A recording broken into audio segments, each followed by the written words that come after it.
Welcome back to the Engineered Angler, and check this out. This was in my P.O. box when I got back from vacation. I just got back a few days ago. It's unbelievable what a couple of weeks will do to the weather. Temperatures come down, it's breezy, and there's a steady breeze coming across the lake. It's super comfortable now inside the shop, and it makes me really want to do stuff. This week, what we're gonna do is we're gonna thoroughly review and test this lure. So a little bit of background on why I got something in the mail. A few weeks ago in the community section of the channel, I offered up to all the viewers the opportunity to go ahead and send me something if they wanted me to check it out, review it, test it, offer my opinion on it, or just gift it to me. That's fine too. That if you decide you want to share something with the channel, be sure to put a note in the box so I know what you want me to do with it, so I don't make any assumptions. Maybe you don't want me to show it to everyone or give it any kind of engineer's review. Honestly, I would prefer having a little bit of work to do with it, maybe doing some simple tests and offering up some suggestions to improve it. But that's what we're gonna do with this one, even though it looks like a really fine lure. Now this guy was sent to me by F. Vasquez Handmade Fishing Lures, and it has a nice little handwritten signature on it. That's kind of cool. So thank you, FV Baits. And if after this review you want to continue the conversation, you can either email me at engineeredangler@gmail.com, or you can just put it in the comments and let everybody share in what information we exchange. All right, let's get right down to this.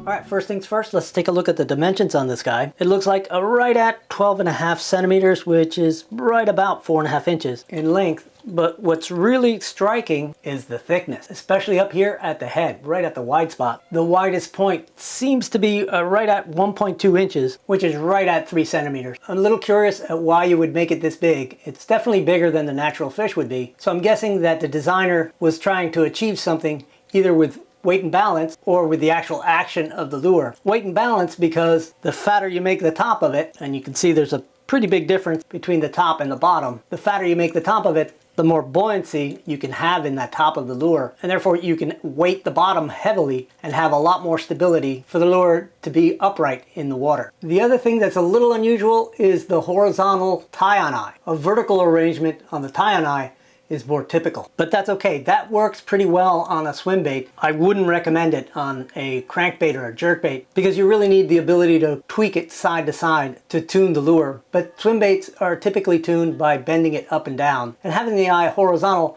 actually makes that a little bit easier. I like the paint job a lot. It's simple, but it has plenty of detail. They started with a light paint as a base and then brought in some scales with some darker greens and brown, tending a little rosy here, but you can see they not only created a little bit of a gradient in the darkness of the scales, but they also added some little random darker spots that make it look a lot more natural. I like the gill spot, came out really nice and is a nice touch. And the carving is really crisp, really nicely cut in, nice and sharp, not too busy. There's not a whole lot of lines, but it certainly looks nice and natural. And that's really difficult to do, to get a sharp carved contour like that and then come back and sand it without sanding off that nice sharp edge. And it's almost perfectly symmetric from side to side. Looks really good, very professional looking. Now this is a cast lure, it appears to be anyway. Just looking at the way it was assembled, you can see that it was already together as a unit when it was painted. And since it's made from casting resin, I believe, you don't really have to worry about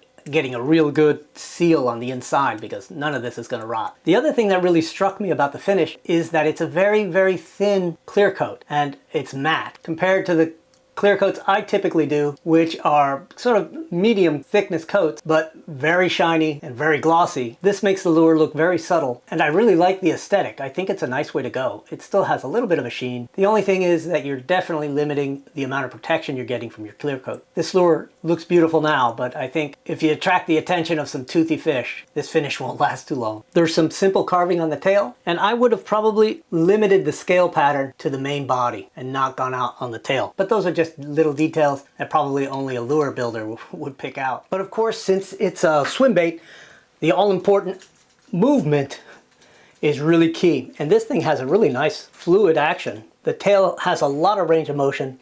The second segment isn't too bad actually, given that only the middle section is rounded up here. The head section hasn't been rounded off the way I typically do mine, which gives you a little bit more freedom of movement. But this is fine, and in fact the action is super smooth. I'm actually impressed. If you can see, the slots are really deep. So they extended the hinge pins back quite a way, making a really good power hinge. And they did it on the tail as well. You can see those slots are pretty fine, and still there's no binding up on the hinges at all. Moves really nice. I can't even force it to bind up. So they did a really nice job not only cutting the slots, but aligning those hinge pins that are in here with the slots so they don't bind at all. Now here's a little test when you're putting yours together to do. Go ahead and just pull on the segments and make sure that when you pull out, the gaps are more or less parallel. This one has a little bit of a wider gap on the bottom. It doesn't make a big difference, but it can because the top could bind. This one doesn't. But that's just a little pro tip so that when you're putting yours in and you see that there's a little gap, you can screw in that bottom screw hinge eye a little bit more. But I'm really impressed with the movement, and I'm impressed with how well he cut that slot. Just as a contrast to how fine his slots are, you can see mine, I typically cut a little more generously because I definitely don't want to have mine bind ever. But he's done a great job with that. Really nice. And I'm impressed with how deep he was able to get those things. He must have a really big disc on his Dremel, if that's how he did it. All right, let's get a weight on this thing. 69.74 grams. That's pretty heavy. Here's one of mine that's just slightly longer, but about the same height, but not nearly as thick. So let's see what this thing weighs. 62 grams. So it was only 7 grams heavier, but I did design this thing to sink kind of fast. And I do have larger and heavier hooks. Maybe that's what's making them so close in weight. Now I do like the choice of hooks. These are number 4 short shanks. A lure this size is right on the border between really needing a number 2 or a number 4. These are number 2s, short shanks. Once you get the 4.5 to 5 inch lures, typically you go from a number 4 to a number 2. But that's really a matter of what the person fishing it is really preferring. And I typically will go with at least a 1X or 2X or even a 3X strong treble hook. I find that the short shank lures tend to bend out a little easier, and I don't know why. So I tend to go with a little stronger wire. All right, let's see how it behaves in the tank, which I imagine it's gonna sink slowly just by the feel of it. I'm gonna take off these little hook guards so they don't capture air and change the way it floats or sinks. All right, let's see what it does. Nice, slow sinking. Let's do that again. Oh yeah.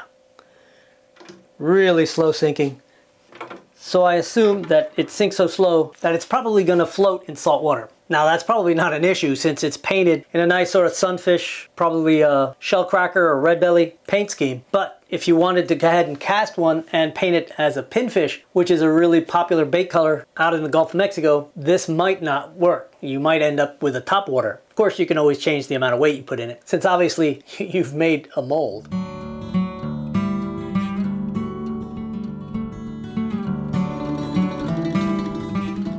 So one of the challenges that you have when you carve out and shape a swim bait is when you cut the segments and then curve them, you're losing material. And this lure is a good example of what happens when you do it that way without compensating for the amount of material you need for cutting in that curvature. And more so if you're going to cut out the forward section too. But you can see on this one, the tail doesn't quite fit the forward section. It's just a little small, and that's from that loss. Let me show you what I do to try to prevent that. I'll go ahead and draw in the locations of where I want to cut the lure, and I'll do it similar to what they did.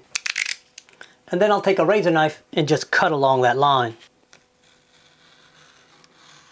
Now I have 3 different pieces of tape, and if you watch the videos of my designs, you'll know that I usually start with a piece of tape on the wood that I'm going to carve, and that allows me to do a lot of little things like this. And so now I'll pull the tape off and I'll move it away from the adjacent section, and about half the thickness of the finished lure is a good rule of thumb.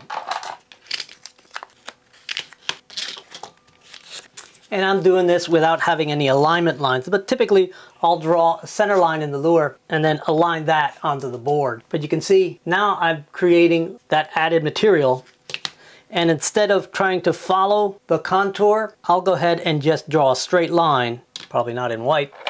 And you'll see anywhere where there's a big change in shape that as you move it away, those lines don't align anymore. You can see that the back section lines appear to be a little farther out than the front one. What I do now is just draw a straight line and try not to do too much contouring. And I drew it kind of thick so you can see it. But I want these lines a little wider than they're gonna actually be once I shape it down to a nice clean contour line. This way, once you got this thing shaped out, you can fair in this shape a lot cleaner than you would if you just cut the original shape and then try to fair it in. You end up coming up a little bit short on material.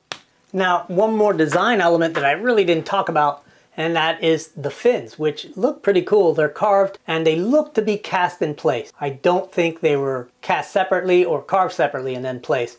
It looks like they were carved on the original and then cast into the mold. And while these look great, and they're pretty nicely aligned with the center line of the lure, having those spikes on there, it's gotta make that casting a little bit tough to get a nice clean casting. And I think I see the result of some bubbles. I'm not putting this lure down. It's definitely a beautiful lure. And if it swims as good as it looks, it would be well worth buying. So the next thing we need to do is take this thing out to the lake and get some shots of it swimming from above, and then get some underwater shots and just see how well it swims, especially at high speeds. Alright, we're out here on the lake. It's really windy out there on the main lake, so I'm tucked in here into this little cove, protected by a thick stand of cypress. Alright, I'm going to connect it with a snap, because I don't want my knot to have any effect on it.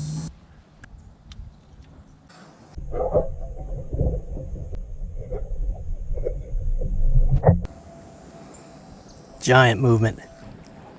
Really nice movement, especially slow. Now that big movement is because these power hinges are so deep into the second section. You've got probably 3/4 of an inch of pin sticking out from the head into the middle body. That makes for a lot of leverage and really gets a lot of movement into the body. It does want to come to the surface when you're reeling knot sink, but it has a nice steady body movement. It doesn't look like it'll get too out of shape if I reel it a little faster. So let's go ahead and just crank it in and see what happens. Oh yeah, super steady. Very nice, really nicely done. And it's got a really nice look when you just swim and twitch it. All right, for contrast, let's go ahead and throw my little 3-part lure into the water and see if you can see a big difference.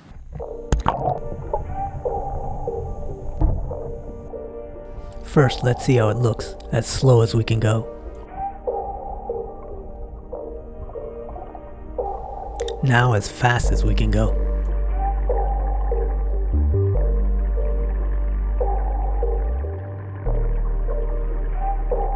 Now the FV Baits lure as slow as possible.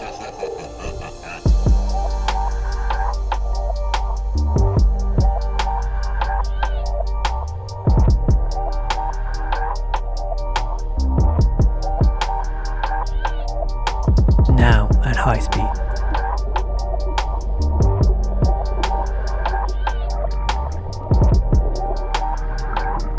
Now let's see them side by side.